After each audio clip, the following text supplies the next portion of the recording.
Hello ladies and gentleman, मैं हूं आपका दोस्त अनुराग और आज हम एक ऐसे टॉपिक पर डिस्कशन करने जा रहे हैं जिसका हमारी बॉडी कंपोजिशन, हमारी ओवरऑल हेल्थ और बाकी सारे वाइटल पैरामीटर्स के ऊपर बहुत सारा असर है। आज हम डिस्कशन कर रहे हैं टेस्टोस्टेरोन के ऊपर। अब पहला क्वेश्चन टेस्टोस्टेरोन के ऊपर, ये टेस्टोस्टेरोन है क्या? दूसरा, हमें टेस्टोस्टेरोन के बारे में सोचना क्यों चाहिए? और तीसरा, ऑप्टिमम टेस्टोस्टेरोन लेवल्स हम अपनी बॉडी में कैसे रखें? दोस्तों, टेस्टोस्टेरोन एक मेल सेक्स हार्मोन है जो कि प्रेडोमिनेंटली या ज्यादातर मेल बॉडीज में ज्यादा पाया जाता है। हमारे जो टेस्टीज होते हैं वो इसे प्रोड्यूस करते हैं, लेकिन फीमेल बॉडी में भी टेस्टोस्टेरोन पाया जाता है, हालांकि उसकी मात्रा जो है वो मेल बॉडी से काफी कम होती है। अब मैं कोई साइंस क्लास नहीं लूंगा आप लोगों की कि बताऊंगा कैसे क्या होता है, हाँ, लेकिन मैं ये बताऊंगा कि टेस्टोस्टेरोन जरूरी क्यों है। टेस्टोस्टेरोन से आप एक लीन और मस्कुलर बॉडी पा सकते हैं। टेस्टोस्टेरोन आपकी हड्डियों को अच्छा मजबूत रख सकता है। टेस्टोस्टेरोन आपकी सेक्स लाइफ बहुत बढ़िया कर सकता है और टेस्टोस्टेरोन से आपका ओवरऑल मूड भी बहुत बढ़िया रहता है। तो ये सिर्फ कुछ फायदे हैं दोस्तों टेस्टोस्टेरोन के, इसके और भी बहुत फायदे हैं। तो अब बात ये आती है कि हम ऑप्टिमल टेस्ट लेवल्स कैसे मेंटेन करें। जो हमारा लाइफस्टाइल है आजकल का, जिसमें लोग बहुत स्मोक करते हैं, ड्रिंक करते हैं, या एनवायरमेंटल पोल्यूटेंट्स हम इतने एक्सपोज हो चुके हैं, ये सब चीजें हमारे टेस्ट लेवल को कम करती हैं। तो मैं कुछ डाइट, ट्रेनिंग और लाइफस्टाइल टिप्स के बारे में बात करता हूँ जो इन सब चीजों से हमें बचा सकती है। डाइट टिप्स दोस्तों, पहली बात, कुछ माइक्रो न्यूट्रिएंट्स हमारी डाइट में अगर हों अच्छी क्वांटिटी में तो हमारे टेस्ट लेवल उससे काफी अच्छे रह सकते हैं। पहला दोस्तों, ये लहसुन है जिसको हम गार्लिक भी बोलते हैं, ये हर घर में पाया जाता है। इसमें एक कंपाउंड है या केमिकल है जिसको बोलते हैं डाइएलाइल सल्फाइड। दोस्तों, ये डाइएलाइल सल्फाइड होता है, ये ज्यादा टेस्टोस्टेरोन प्रोडक्शन में हेल्प करता है। तो आप लहसुन अपनी डाइट में जरूर ऐड कीजिए। अब एक सवाल और आता है कि पूछें कितना लहसुन खाया जाए। अगर आप इसको देख सकते हैं तो ये ऑलमोस्ट 7-8 ग्राम के आसपास है।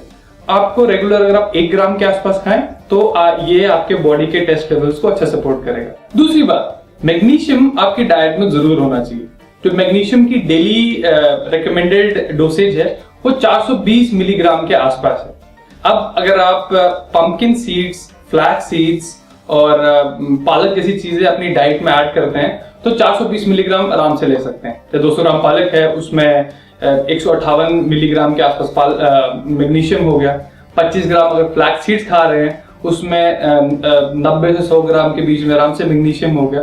तो ऐसे ही आप जो ये मैथमेटिक्स करके अपनी मैग्नीशियम की रिक्वायरमेंट आराम से पूरी कर सकते हैं। तीसरी बात या फिर जो तीसरा मिनरल दोस्तों जो हमारी डाइट में होना चाहिए जिससे हेल्दी टेस्टोस्टेरोन लेवल्स हो सकते हैं वो जिंक होता है। जिंक की जो डेली डाइटरी रिकमेंडेशन है वो 40 मिलीग्राम के आसपास है। इसमें भी अगर आप पंपकिन सीड्स खाते हैं, आप फ्लैक्स सीड्स खाते हैं, आप दालें खाते हैं तो आपकी जो डेली डाइटरी रिकमेंडेशन है जिंक की वो आप आराम से पूरी कर सकते हैं। और चौथा मिनरल है जो आपकी डाइट में होना चाहिए वो विटामिन के।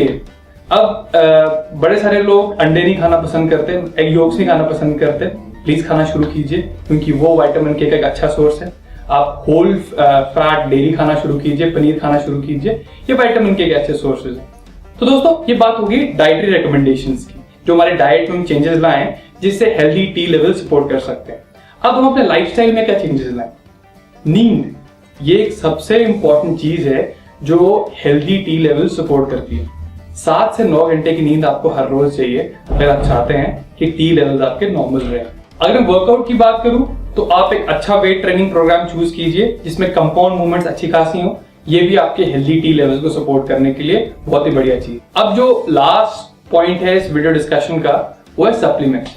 लेकिन सप्लीमेंट्स बताने से पहले मैं एक बात आपको बताना चाहूंगा कि मान लीजिए जितना टेस्टोस्टेरोन आपकी बॉडी में है उसमें से सिर्फ 5 या 6% ऐसा होता है जो फ्री होता है या बायो अवेलेबल होता है, जो टिश्यूज यूज कर सकते हैं चेंजेस लाने में। बाकी आपकी बॉडी को, आपके टिश्यूज को मिलता नहीं है यूज करने के लिए। तो होता ये है दोस्तों कि जैसे आपकी एज होती जाती है, बढ़ते जाते हैं आपके, मतलब जैसे उम्र बढ़ती जाती है तो ये जो फ्री टेस्टोस्टेरोन होता है कम से कम होता जाता है, इससे ही एजिंग होती है।